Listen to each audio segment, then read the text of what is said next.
Resolved. Assisted suicide should be legal in the United States. Assisted suicide also means, in the Greek terms, a good death. According to my research, pain isn't always controlled by medicine. 5 to 10% of cancer pain can only be helped by producing a prolonged unconsciousness coma. This may last for days until death results in dehydration or vein collapse.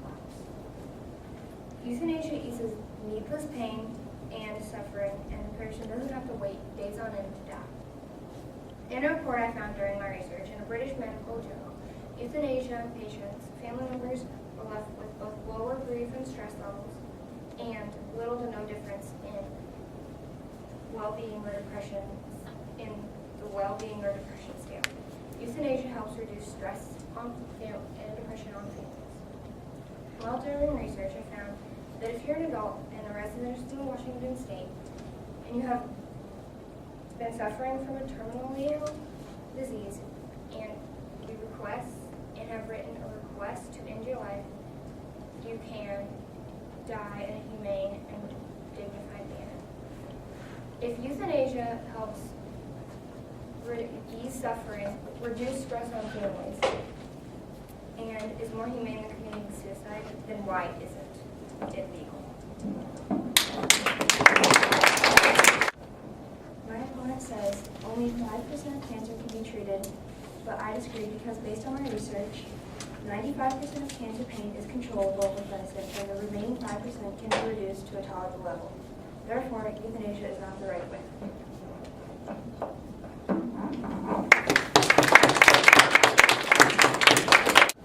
Do you think it's okay when your loved ones die, or if you decide to have someone take their life? My team and I believe that euthanasia is wrong to do because the doctor may not even be doing the procedure correctly, and no one would know because it's not taught in medical school.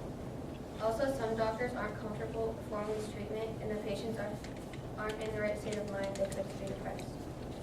We believe that the process of euthanasia is wrong to do because it puts the patient to sleep and does not give them a chance to change their minds.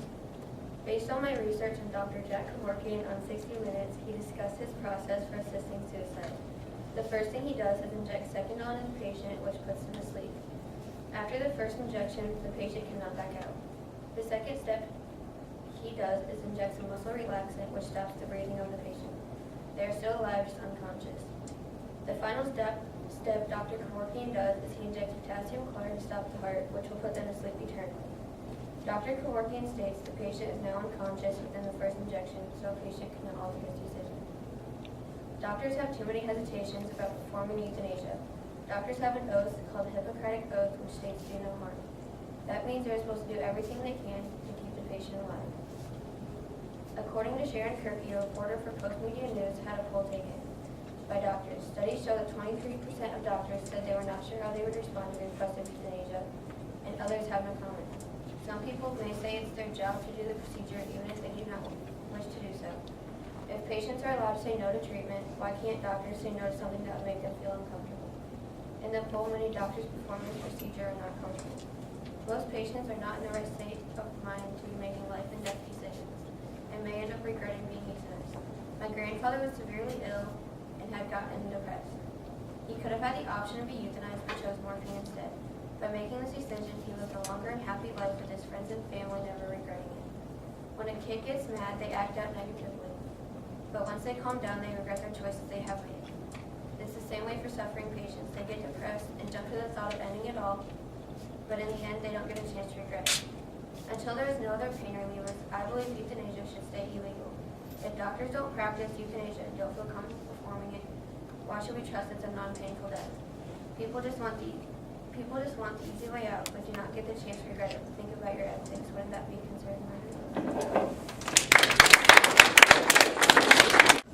My opponent says that doctors may be doing the procedure wrong, but how, we disagree with this because euthanasia is mainly for the terminally ill. How do you cure something that can't be cured? Therefore, euthanasia can help the terminally ill.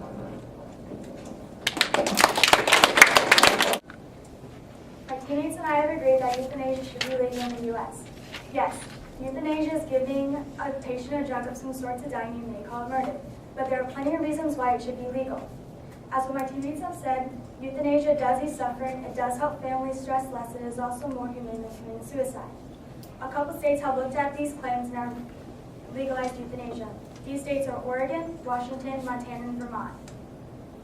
These are the only 4 states that have legalized it for now, and hopefully the others will do as well. Nowadays, the economy has been struggling, and so has the people in trying to pay for the things they need. The cost of things are enormously high, and how it looks right now won't be getting any better.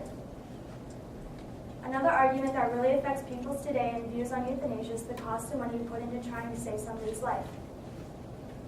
According to CBS News, the medical care of such patients is more expensive than medical care of patients taking care at home during their last days, and the cost of medical care varies in different countries. For example, the federal government spent $55 billion on hospital bills in 2010 for only 2 months to keep the lives of the terminally ill patients.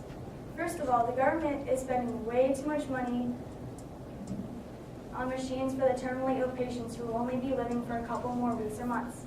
There are better ways for them to spend their money, such as surgical procedures, complicated treatment programs, and true emergencies.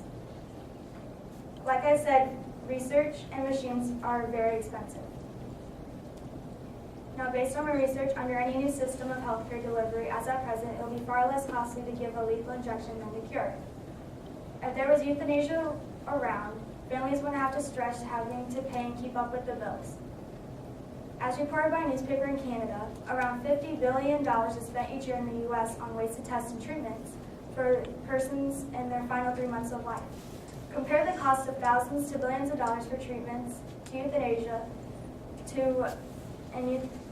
to the cost of euthanasia. In Oregon, euthanasia costs only about $35 to $40.